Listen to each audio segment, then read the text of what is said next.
Olá, tudo bem? Eu sou Larissa Simon, eu sou mãe, fonoaudióloga, doula e educadora perinatal. E o meu propósito de vida é apoiar mães a exercerem a maternidade de uma maneira mais plena, autêntica e empoderada, unindo informação e intuição. É com muita alegria e muita gratidão que eu inicio a terceira videoaula do nosso mini curso Como garantir um vínculo saudável com o seu bebê nos 1000 primeiros dias.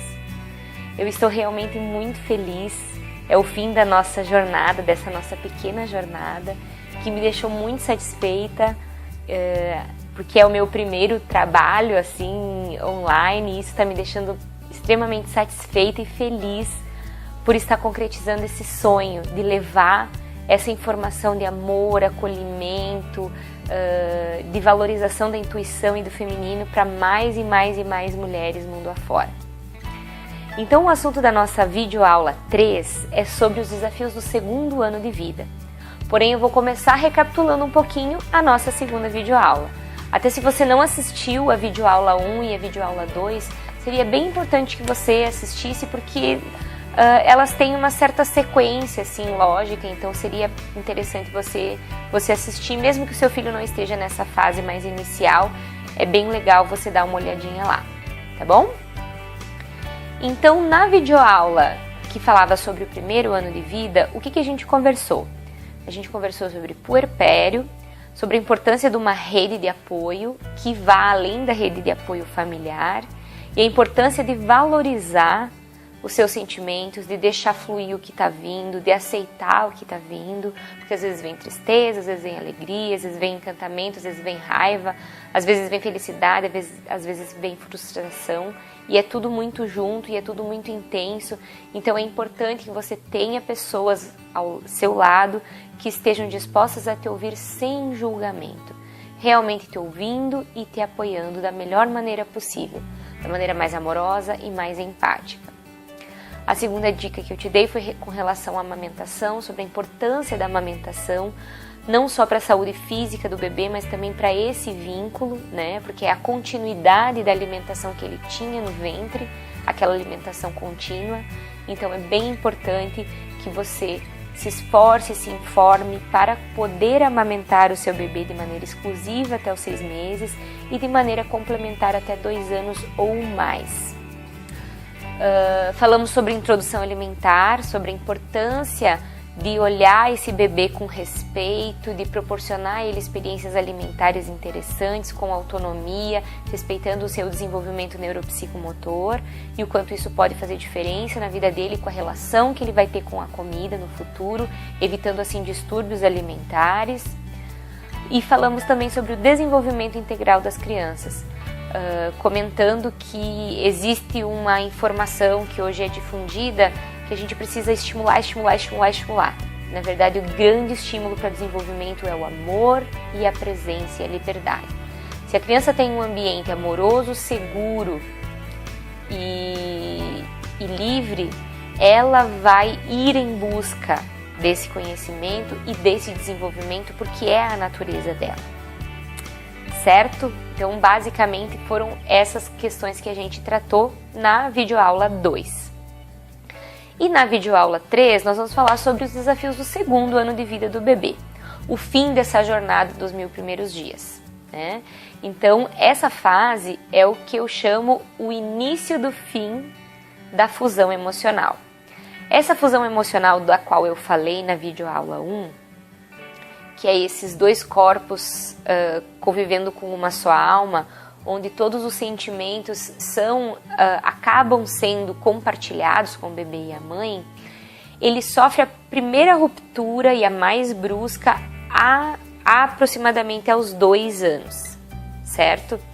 Na verdade, a gente vai manter essa conexão com os filhos para o resto da vida, né? Se for desenvolvido uma comunicação curativa, se essa relação entre pais e filhos for uma relação realmente de amor, de confiança, de respeito, a gente tem essa conexão e essa quase que telepatia com os filhos por toda a vida. Mas ela é mais forte, muito mais forte, até mais ou menos 2 anos de vida. Claro que isso não é relógio, né? Tem crianças que iniciam esse processo mais ou menos com 1 ano e meio, tem crianças que é mais 2 anos e meio, 3 anos, então varia, mas é ao redor de 2 anos. E ao redor de 2 anos acontece essa quebra da fusão emocional e também começa com isso a despertar também um desejo de se apropriar de novo da sua vida, da sua história, de se reconhecer como mulher, como profissional, como os outros papéis que nós desenvolvemos na sociedade.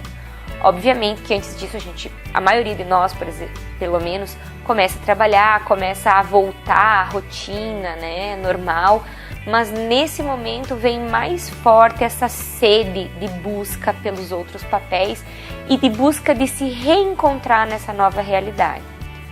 Porque se o pós-parto foi vivido com a intensidade que ele merece ser vivido, geralmente uma série de transformações aconteceram nesse pensar, nesse sentir com relação à vida, com relação às pessoas, com relação à profissão, com relação a valores, com relação a propósito. E muitas mães nessa fase acabam fazendo mudanças muito importantes na sua vida. E essa quebra na fusão emocional, essa primeira quebra importante da fusão emocional, ela acontece principalmente pela inserção do pai nessa relação mãe-bebê. Não que o pai não estivesse presente antes, né? Não que o pai não participasse também da vida, da educação, dos cuidados e tudo mais, só que nesse momento essa inserção ela é mais efetiva. E aí o bebê começa a criar um vínculo também mais poderoso com o pai, porque o pai vai mostrando para esse bebê que existe um mundo lá fora além da mãe, que existem outras coisas, que existem outras realidades. E o bebê, quando começa a se perceber um ser separado da sua mãe, ele tem uma certa crise de identidade, né? E essa crise, para poder se reafirmar como ser único, como ser separado da mãe, acontece uma questão que se apelidou carinhosamente de Terrible Two. O que é Terrible Two? Terrible Two é a famosa fase da birra. É aquele momento em que o bebê começa a negar praticamente tudo que venha do mundo exterior, principalmente quando ela vem da sua mãe e do seu pai. Mesmo quando ela quer fazer algumas coisas ou quando ela quer alguns objetos, ela precisa, ela necessita e ela acaba como primeira resposta dizendo não. E aí é que nós pais nos atrapalhamos um pouquinho. Eu, pelo menos, com a minha primeira filha, me atrapalhei bastante. Porque a gente acaba levando para o lado pessoal. Então o bebê começa a negar, começa a fazer birra, começa a... No meio de uma situação frustrante em que ela não consegue lidar com aquilo, ela às vezes se joga no chão, grita, esperneia, faz escândalo por coisas que aparentemente para nós adultos são coisas simples, corriqueiras, que antes ele não reclamava ou não fazia, né, tanto alvoroço. E aí a gente, ela tá querendo me manipular, ela tá querendo me vencer, ela tá medindo forças comigo, eu vou ser mais forte que ela. E aí a gente perde uma oportunidade muito importante para se conectar com essa criança através do amor e da empatia. Para a gente saber o que está acontecendo com ela e agir de maneira a ajudá-la no momento da crise. Então, para a gente entender o que acontece com a criança, vamos falar um pouquinho de desenvolvimento cerebral. Nós temos como que quase 2 cérebros separados dentro da nossa cabeça.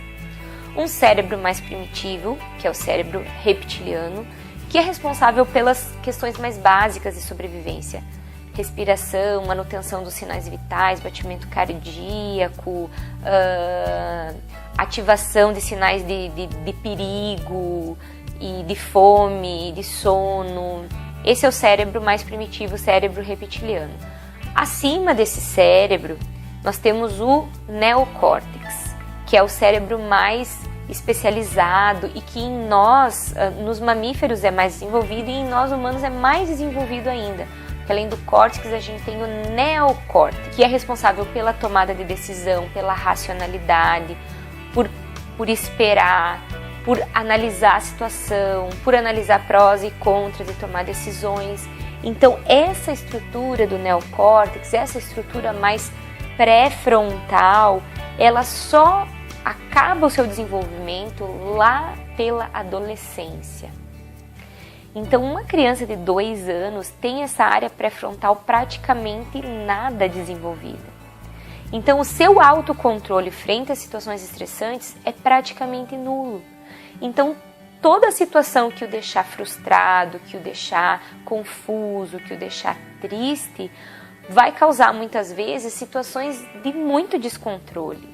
E não é que ele esteja fazendo manha, fazendo birra, te testando ou qualquer coisa do tipo. É simplesmente ele não está sabendo lidar com aquilo que está chegando.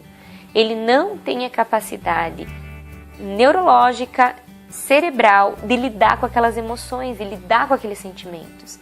E aí acaba acontecendo aquelas crises, que são maiores ou menores dependendo da criança e dependendo das situações. E dependendo também da reação dos pais, obviamente. Então, quando no meio de uma crise de birra, por exemplo, aquela cena clássica, né, do mercado, que a criança pede uma coisa que não pode ter, e aí você começa a xingar e a dar lição de moral ali no meio da crise, você acha que você está ajudando seu filho com alguma coisa? Simplesmente você está só piorando a situação, porque você está deixando ele mais irritado e mais frustrado e ele não está aprendendo absolutamente nada com essa situação. Qual é a maneira correta de lidar frente a uma birra, então? Levando em consideração esse exemplo que eu dei, quando a criança começa a se jogar no chão porque quer alguma coisa, você não precisa e nem deve dar o que ela quer, né? Se aquilo for dentro das tuas regras, alguma coisa que ela não pode obter naquele momento. Mas isso não tira de você a responsabilidade de acolher aquele sentimento. Aí é que vem o pulo do gato. Se abaixa, dá um abraço, a criança vai estar, né, se remexendo. Diz que você entende o que está acontecendo com ele, que realmente é muito chato, é muito frustrante a gente querer uma coisa e não poder, mas que infelizmente você não pode dar aquilo para ele por essa razão. E principalmente abraçá-la, contê-la no calor dos teus braços. Isso é muito difícil, porque realmente é muito irritante uma situação assim. Acaba acionando na gente um gatilho de muita raiva. Só que quando a gente consegue entender que aquilo que está acontecendo com o nosso filho, na verdade é um despreparo cerebral e nada mais que isso, a chance da gente manter a paciência e poder agir de maneira assertiva num caso desses é muito maior. Então, amor, acolhimento, empatia, esperar o choro passar, parar tudo o que está fazendo e principalmente não se importar com o que os outros estão olhando ou estão julgando. Porque o que mais acontece quando a gente está num ambiente público e que acontece uma situação assim é aqueles olhares de reprovação. Viu? Ele não sabe educar. Viu? Ela não sabe dar limites. Não tem nada a ver isso com limites. Óbvio, você vai manter o limite, mas isso não te exime da responsabilidade de olhar para aquela situação com amor, empatia e acolhimento. Amor, empatia e acolhimento, aliás, deveria ser o nosso mantra para tudo, né? E nos ajudaria também nos momentos em que o gatilho da raiva vem rasgando. Então, a principal dica que eu te dou com respeito aos Terrible Two é isso. Conecte com seu filho, se conecte com o que está passando com ele. Tente nomear os sentimentos dele, o que ele está sentindo, por que ele está sentindo e mostre empatia por isso. Do tipo, eu sei, filho, isso é difícil, realmente é frustrante, realmente eu também sinto raiva quando acontece tal e tal e tal situação. E depois vem com o limite, que é importante, né, que ele saiba, olha, eu não posso fazer isso, por isso, isso e aquilo, mas eu sinto muito por você estar se sentindo assim, isso logo vai passar, é assim mesmo, certo?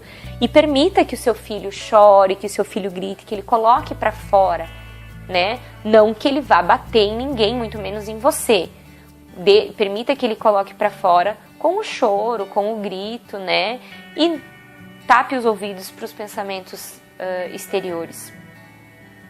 Porque a coisa que a gente menos precisa na maternidade é julgamento. E a coisa que a gente mais precisa é acolhimento.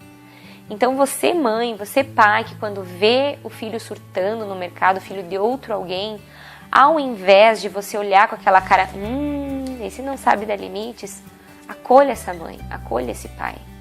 Pergunta se ele está precisando de alguma coisa, pergunta se você pode ajudar em alguma coisa. Ou simplesmente, pelo menos não fique olhando, porque isso é realmente muito complicado para quem está na situação.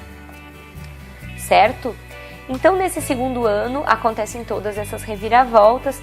Também acontece uma coisa muito importante que também tem a ver com o fim da fusão emocional, que é o desenvolvimento da linguagem. Então, eu como fonoaudióloga posso falar ainda com mais propriedade sobre isso. As crianças começam a falar ao redor de 1 ano de idade e ao redor de 2 anos de idade, geralmente elas já têm um vocabulário de aproximadamente 80 a 200 palavras. Isso varia muito, de autor para autor, de criança para criança, de realidade para realidade. A gente tem como padrão de normalidade para as alterações de linguagem que até os 2 anos ela esteja falando pelo menos as palavras mais funcionais do dia a dia dela. Mamãe, papai, papá, bola, casa, boneca, vovô, vovó, e esteja começando a juntar as palavrinhas também, que não é uma frase completa, mas é geralmente a palavra justaposta, né? Então 2 palavras, 3 palavras no máximo, com o valor de uma frase, com o valor de uma oração. E é muito interessante assim a gente acompanhar, né, esse desenvolvimento da linguagem, porque eles vão começando com aquelas sílabas sem sentido lá nos 6 meses, 7 meses, 8 meses. Depois isso vai evoluindo para sílabas que a gente começa a dar significado, né? O significado começa com o outro. Então a linguagem tem um papel muito importante, ou melhor, os pais, cuidadores, as pessoas que convivem com a criança têm um papel muito importante, porque vão ser essas pessoas que vão dar significado àquilo que ela traz, que no início não tem significado. Depois que ela percebe, quando eu digo mamá, a mamãe sorri e diz mamãe. Então, deve ser mamãe. Daí ela começa a repetir de novo e vê que tem aquele mesmo efeito. E assim sucessivamente. E é muito bonito, assim. E aí elas começam a juntar as palavras, daí começam a fazer pequenas frases. É óbvio que elas, nesse iniciozinho, elas falam errado, né? Elas trocam os fonemas. Não tem nenhum problema nisso, mas é importante que se ao redor de 2 anos o seu filho não estiver falando nada ou se estiver falando muito pouco, que você procure ajuda profissional para ver o que está acontecendo. E muitas vezes o que a gente percebe no consultório é que tem as crianças que atrasam a linguagem, elas têm um componente de vínculo com a mãe mal estabelecido, né? Um vínculo não muito saudável e acaba se refletindo no desenvolvimento da linguagem, até porque nada é separado, né, no desenvolvimento. O desenvolvimento cognitivo, emocional e espiritual está todo bem juntinho, bem unido. E para encerrar os assuntos que eu gostaria de trazer com relação ao 2º ano de vida do bebê, eu queria terminar com um apelo, ou uma orientação, ou uma reflexão. E o que acontece se o meu filho já tem mais de 2 anos de idade e todas essas recomendações que você trouxe eu não cumpri, ou a maioria delas eu não cumpri? O que eu faço com isso agora? Aí é que são elas, né? Aí vem o grande drama e o grande vilão da maternidade, que se chama culpa. Essa coisa gigantesca e pesada que a gente carrega em cima dos ombros e que acaba interferindo muito no nosso fazer e acaba prejudicando muito a nossa atuação frente aos nossos filhos e a nossa situação frente ao presente, ao que pode ser mudado agora. Em primeiro lugar, todas essas informações que eu trouxe, essas recomendações que eu trouxe, não são de maneira nenhuma um guia a ser seguido. Até porque o que eu trouxe é uma situação ideal, são questões ideais e muitas vezes elas não condizem com a realidade que a gente tem. Então, é aconselhável e recomendável que se tenha um parto humanizado? Claro que é. É possível todas as vezes? Não. Às vezes a gente não tem uma equipe humanizada, às vezes a gente tentou com uma equipe humanizada e acabou numa cesariana necessária, Ou às vezes a gente não tem profissionais que estejam habilitados a ter esse atendimento e esse entendimento da importância do parto e já nos induzem a uma cesariana agendada no início da gestação. Então, ok, vale a pena a gente ficar se remoendo por aquele evento que a gente não conseguiu fazer daquela maneira idealizada? Serve de alguma coisa para minha relação com o meu filho hoje aquilo que eu não consegui fazer no passado? A única coisa que serve é para a gente refletir o nosso fazer, mas trocar a culpa pela responsabilidade. Ok, isso aconteceu dessa maneira. Eu já vi que isso não era o ideal, não era a melhor situação. Porém, hoje, o que eu posso fazer para melhorar o vínculo com o bebê? Se você já é mãe de crianças maiores, o que você pode fazer é aqueles 3 passos que eu falei quando eu estava conversando sobre os Terrible Two. Amor, acolhimento e empatia. Essas 3 qualidades, elas têm que estar muito presentes em todo o nosso fazer como mães, pais e cuidadores. Ao invés de nós desejarmos filhos obedientes, a gente deveria idealizar seres humanos ativos, seres humanos conectados com suas essências, seres humanos conectados com a essência do planeta e da comunidade, para que se percebam nas suas vontades e nos seus desejos, mas que saibam respeitar as vontades e os desejos alheios, tentando medir e dosar o que eu posso, o que eu quero, o que eu consigo e o que é desejável para o bem do coletivo. E isso não se faz com autoritarismo. A gente tem que ter autoridade, óbvio. A gente tem que dar limites, com certeza. Limites são formadores e construtores do ser humano. Só que a maneira de colocar esses limites é que a gente tem que revisar. Com a Helena, eu tinha um fazer muito doutrinário. Então eu queria ensinar o que era certo, o que era errado. Eu colocava ela de castigo no cantinho do pensamento. Cheguei, inclusive, em momentos de descontrole a dar algumas palmadas, e isso me dói até hoje. Mas hoje, o meu fazer com a Luísa, e que eu tento fazer também com a Helena, é completamente diferente disso. Hoje eu tento mostrar para elas como exemplo o que eu espero delas. E também eu respeito e acolho todas as características de personalidade que elas têm.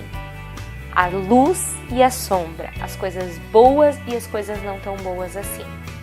Para a gente aprender a lidar com isso, para a gente poder fazer essa luz brilhar cada vez mais forte e essa sombra ser acolhida.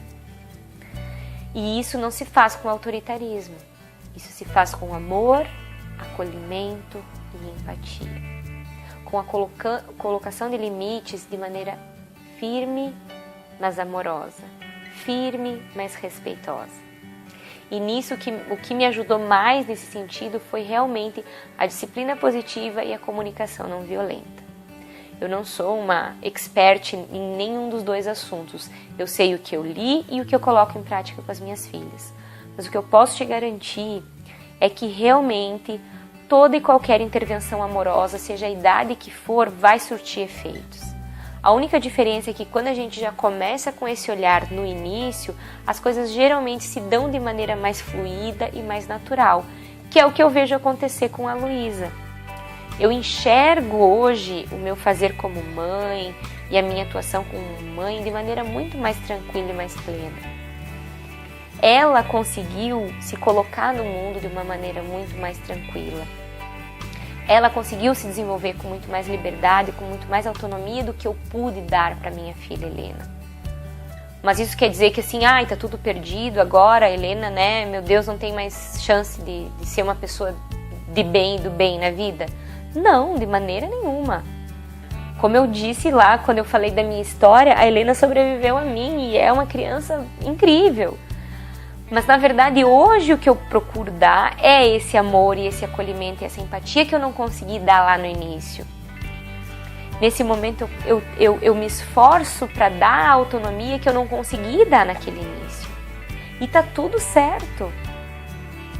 Se eu consigo me acolher e me perdoar, tendo consciência de que eu fui a melhor mãe que eu consegui ser, com o nível de conhecimento e de consciência que eu tinha naquele momento.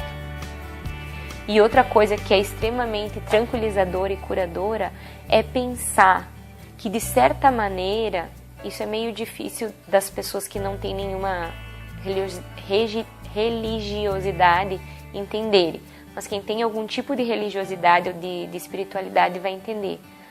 Aquela pessoa, aquele ser, precisava passar por aqueles desafios. Você foi só um veículo disso. E olhar para isso é se perdoar, é se conectar à sua essência e é aceitar que você pode fazer melhor hoje, que o que passou, passou. Inclusive tem uma passagem da minha vida com a Helena que eu conto para muitas pessoas porque foi um momento muito emocionante da minha vida. É que quando eu comecei com essas leituras de humanização do parto, de disciplina positiva, comunicação não violenta, maternagem com apego, amamentação prolongada, eu simplesmente me vi muito culpada. Se eu já tinha culpa antes, aquele momento assim, eu disse, pronto, eu fiz tudo errado, olha o mal que eu fiz para essa criança, olha como é que eu pude fazer essas coisas, coitadinha, eu fiquei muito mal, fiquei muito mexida. E aí eu lembro de uma vez ela olhando a mana dela comer com as próprias mãos. Com a Luísa a gente fez a introdução alimentar participativa, então ela se alimentava praticamente sozinha a maior parte do tempo. E aí a Helena perguntou assim, mamãe, eu comia também com a mãozinha? E aí eu respirei fundo assim para não começar a chorar naquele exato momento, porque a introdução alimentar dela foi o caos do caos. Aí eu respirei fundo, olhei para ela e disse assim, filha, a mamãe não tinha o conhecimento que ela tem hoje sobre a importância do bebê se alimentar com as próprias mãos. Então não, você não comeu com a tua própria mãozinha, infelizmente. Aliás, a mamãe fez uma série de coisas que não era o melhor jeito de fazer, mas não porque eu fiz para te prejudicar. Eu fiz porque eu realmente não sabia, eu achava que aquilo era o melhor. Então, filha, eu queria te dizer que do fundo do coração eu te peço perdão por todos os erros que eu possa ter tido contigo. Eu fiz com a melhor das boas intenções, meu amor, pode ter certeza. Obviamente, nesse momento eu já estava às lágrimas, né? E aí ela tinha quase 5 anos na época, ela pegou meu rosto assim com as duas mãozinhas, olhou bem no fundo do meu olho e disse assim, mamãe, para com isso. O mais importante você fez, você me amou. Então olha que interessante a presença de espírito dela, né? Tipo, ok, não comi com a minha mão, eu fui pro castigo, eu levei umas palmadas, mas o mais importante você fez, você me amou. E eu também acho que o mais importante eu fiz porque eu olhei para isso. Eu olhei para isso e admiti que isso não estava legal e me esforço dia após dia para melhorar nesse sentido. Eu só tenho que melhorar o nível de autocobrança, porque realmente a autocobrança em mim, na minha personalidade, é muito forte. E a melhor maneira de se fazer isso é sem autocobrança. Mas eu acho extremamente importante a gente deixar a culpa de lado, trocar ela pela responsabilidade, mas agir, se informar, se conectar, buscar o autoconhecimento, porque não tem como ser uma boa mãe se a gente não é um bom ser humano. E para ser um bom ser humano a gente precisa se conhecer, seja pelo método que for. Então eu gostaria de terminar esse mini curso dizendo que a melhor maneira da gente corrigir os possíveis erros do que aconteceu é lembrando desses 3 pilares: amor, acolhimento e empatia. Quando a gente consegue se conectar com a criança através desses 3 pilares, que é o amor, a empatia e o acolhimento, coisas mágicas podem acontecer, podem ter certeza. Eu vivencio isso dia após dia com as minhas filhas e com as clientes que eu atendo. E como eu prometi que quem ficaria até o final iria ganhar um presente surpresa, eu quero te deixar de presente, vai ter o link aqui na descrição do vídeo, de uma aula que eu dei para o EMACOM, o segundo EMACOM, o Encontro da Maternagem Consciente, que é onde toda essa minha jornada começou. Começou com o nascimento da minha segunda filha, mas o EMACOM veio muito forte esse chamado de mudança para mim olhar o meu fazer como mãe e para mim olhar o meu fazer como profissional. E nesse vídeo, nessa aula, eu falo sobre estereogestação, sobre uma técnica que se chama 5S para acalmar o choro do bebê e fazer com que esse puerpério, esses 3 primeiros meses principalmente, eles sejam de maior conexão e de maior tranquilidade para todos os envolvidos. Então, eu espero que você tenha gostado, eu espero que você tenha sentido aí o quanto esse trabalho foi feito com estudo, com esforço, com dedicação, mas principalmente com muito amor e propósito. E agora que você faz parte da minha lista, você vai receber também outros conteúdos e coisas muito legais estão por vir. Convido você também a conhecer o meu site, que está bem legal, cheio de conteúdos bacanas também. O meu canal do YouTube, que também eu estou postando lá todas as semanas, procuro postar todas as semanas, vídeos novos a respeito desses conhecimentos dos 3 primeiros anos de vida e também sobre disciplina positiva, comunicação não violenta, maternagem consciente e todas essas aventuras a respeito de como ser uma mãe mais plena, autêntica e empoderada. Gratidão de coração e nos vemos na próxima oportunidade.